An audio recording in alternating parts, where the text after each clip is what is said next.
The suspect wanted for a fatal shooting during last Saturday night's protest here in Portland is now dead. Federal officers shot and killed Michael Reinoehl near Olympia, Washington, while trying to take him into custody last night.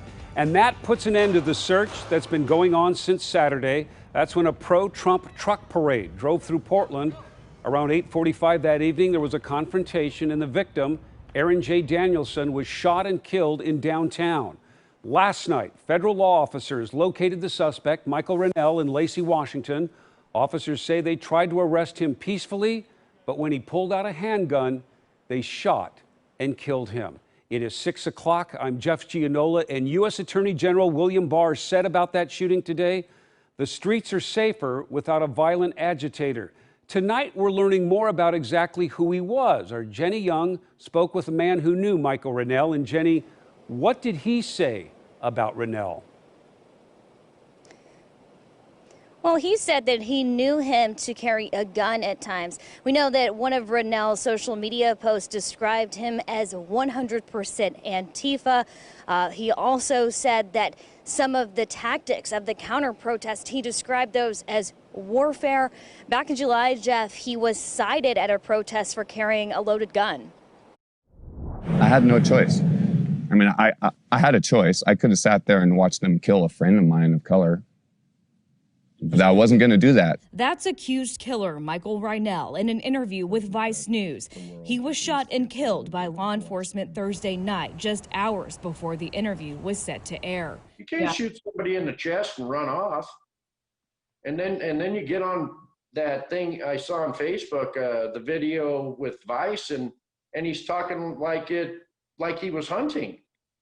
And we're not animals. Craig Gilbert, who runs Gilbert's Tire Pros in Gresham, says Reinoehl was a customer for more than a decade. He knew him at times to carry a gun. He said, well, my wheel lock key is in the glove box. I said, okay, I opened up the glove box and there's a gun in there. Gilbert says he was shocked when he saw the Vice News interview making its rounds on social media, where Reinoehl admits to shooting and killing 39-year-old Aaron J. Danielson last Saturday during a pro-Trump caravan that was met by counter-protesters in downtown Portland. This video from a Twitter user shows Reinoehl among those counter-protesters. Take a look as we slow the clip down and zoom in. The U.S. Attorney General's office released a statement Friday saying local authorities had an arrest warrant for the suspect who had fled Portland. He was tracked to Lacey, Washington by a fugitive task force led by U.S. Marshals and the FBI. It also included local and state law enforcement. The AG's office says Reinoehl tried escaping. He was shot dead by officers when he allegedly pulled a gun on them. I'm heartbroken for the family. I have sympathy for the family. I don't have sympathy for him because I think he's a murderer. I mean, I'm just saying it how it is. So Thurston County Sheriff's Office, that's out near Lacey, Washington, they said that they were doing surveillance on him for a couple of days. Apparently he lives out in Lacey or near Lacey. But Multnomah County DA releasing a statement just a couple of hours ago saying that this is still being investigated by multiple law enforcement agencies.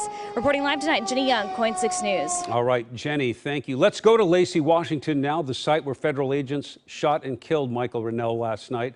News Nation's Nancy Liu joining us now. Nancy, that area just outside of Olympia, what's the area's reaction to the suspect being shot there in their hometown?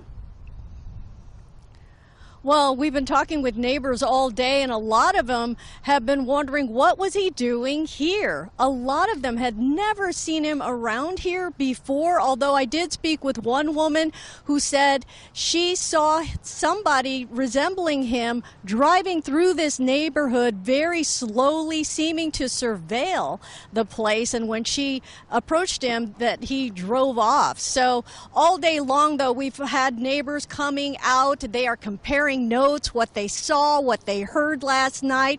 Reinoehl was shot and killed right next to the mailboxes behind me, and neighbors are remarking as they go to get their mail, and there's bullet holes in the mailbox. But that is the general consensus here, is what was he doing in Lacey?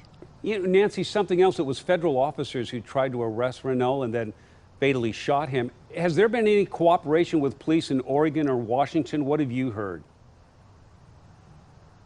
Well, absolutely, Jeff, because the Portland police issued that arrest warrant early yesterday. Obviously, the U.S. Marshals got in gear and they made quick work of it. As we heard earlier, Thurston County Sheriff's Department had been surveilling him for a while, so there was clear cooperation within the agencies to arrest him. And as we are hearing from the Multnomah County DA today, far more details about that arrest warrant, details that we are now hearing, but they already knew yesterday as they were closing in on Reinoehl to arrest him. And then there was the deadly shootout, although it's not clear yet whether Reinoehl opened fire. Nancy, always good talking to you. We'll see you on News Nation tonight. Nancy Liu reporting from Lacey, Washington.